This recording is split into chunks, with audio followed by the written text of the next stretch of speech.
Kung hindi kanya naging kabit, bakit ganito kanya sulatan? From your favorite doctor? Ilang beses ka ba dyan chinek up? Hindi ganyan ang papa ko. Professional siya sa mga pasyente niya. What do you want me to say, Sam? Bakit ganyan ang treatment sa'yo ng papa ko? Because I'm his boss. Naging empleyado ka rin naman dati, hindi ba?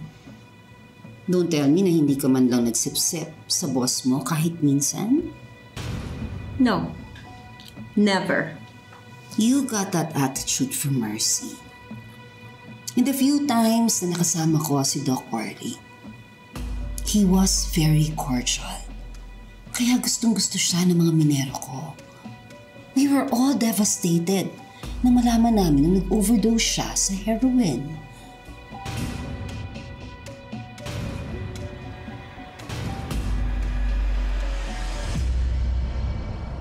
Mag-best friends sina Inigo at Basil, hindi mag-boyfriend. George, hindi ko naman sinabing ngayon, syempre. Dati. And I'm sure na bago ka naman pinakasalan ni Basil, I'm sure pinilitan niya naman si Inigo, di ba? So ano pinapalabas mo? That they're gay? Well, posible. Pero George, iba na ang panahon ngayon. May mga bading na pumapatol sa babae. Merong mga lalaki pumapatol sa bakla. Wala namang masama doon.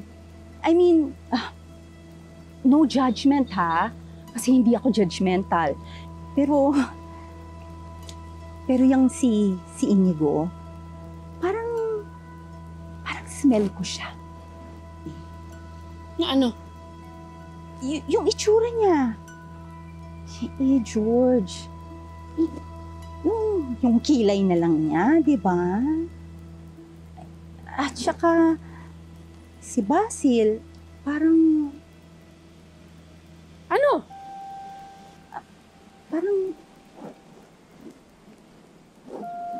ganun. Parang malambot.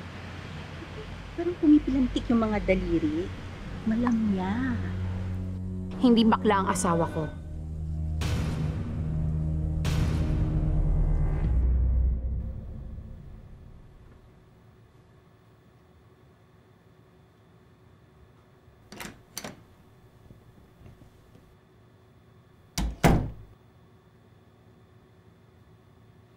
Masaya akong nakabalik ka na, madam.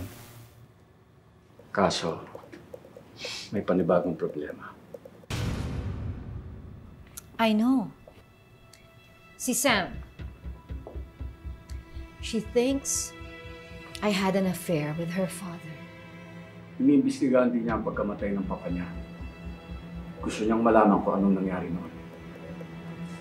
She can't know the truth, Amanda. I'd rather na isipin niya na malandi ako kesa malaman niya ang totoong pumatay kay Orly.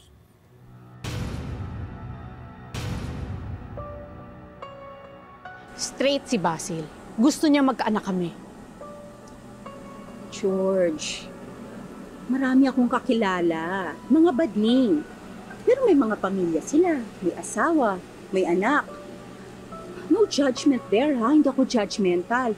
In fact, karamihan sa mga kilala kong bading na may pamilya, mas mabubuti pa silang mga tao kaysa dun sa mga tunay na lalaki.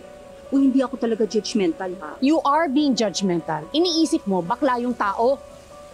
George, nasabi ko lang naman yon.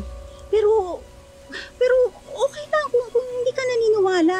Alam mo, nagtataka lang naman talaga kasi ako kung bakit galit na galit si Galvan kay Inigo. Pero huwag ka nang maging defensive. Huwag ka nang magalit, ha? Basta, hindi ako judgmental, ha? Naisip ko lang yun. Wala yun. Pwes ngayon palang sinasabi ko na sa'yo, Vivian, mali ka.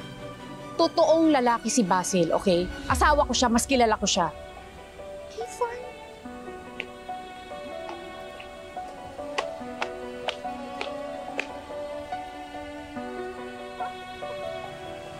Totoong lalaki si Basil. Walang makakaalam na totoong nangyari kay Doc Orly, madam. Huwag ka maingay, man. Baka may makarinig sa'yo. Anong gagawin natin, madam? Sa pagkakakilala ko kay Sam, hindi siya titigil hanggat di nasasagot ang mga tanong niya.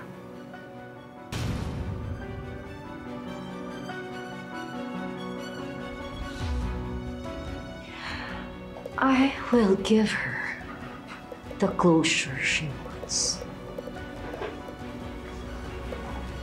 Just not the right one.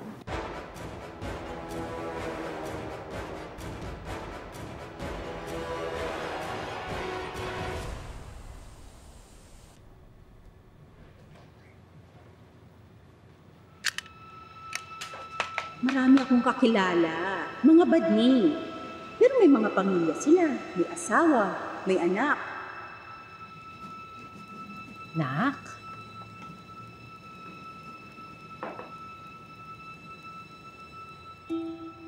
Ma, hindi po bakla si Basil, di ba?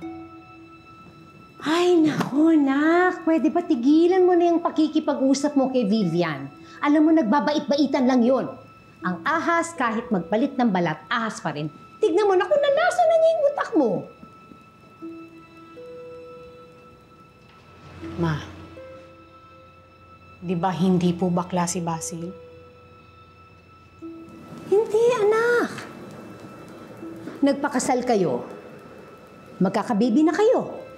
Oh, nabuntis pa nga niya yung bruhang Beverly na yan eh. Anak, meron bang bakla na ang gusto ay lalaki pagkatapos maghahanap ng kabit na babae?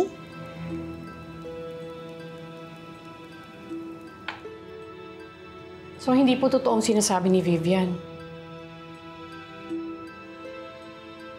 Anak, meron bang dahilan para isipin mo na pumapatol sa lalaki ang asawa mo?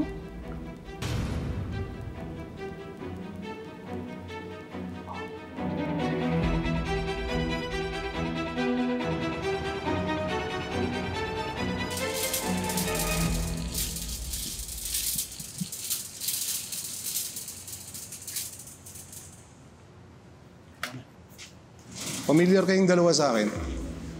Kakilala ba tayo? Saan tayo nakita? Ate, kilala mo? Baka po kamukha lang namin. Si Doc Orly Castillo, kilala niyo? Oo, papaho namin siya. Bakit daw, pasyente niya ba kayo? Hindi ako. Yung misis ko. Magaling yung tatay mo eh. Dati, ginagamot niya lang yung lagnat ang misis ko. Hanggang sa siya na yung nagpapainit sa asawa ko.